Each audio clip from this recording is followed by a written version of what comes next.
Hello friends, welcome back to the new video. In this video guys, I am going to show you guys how can you disconnect this Bluetooth speaker in your Vivo phone. Guys, you want to disconnect this Bluetooth speaker, so guys you can disconnect. And friends, now let's see how to disconnect Bluetooth speaker in our Vivo phone.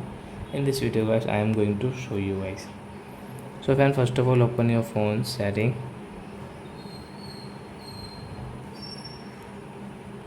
After guys click on this Bluetooth and device setting.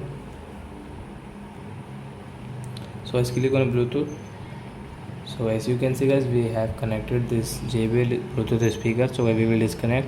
So right side guys, setting option, click here, and guys you can see the disconnect option. So guys click on disconnect. So guys this Bluetooth speaker will disconnect in your Vivo phone. So I hope friends you have understood how to disconnect Bluetooth speaker in Vivo phone. So that's it guys, thanks for watching my video. Now we will meet on next video with new topic. Before going guys, please go and like my video, subscribe my channel. Bye bye friends.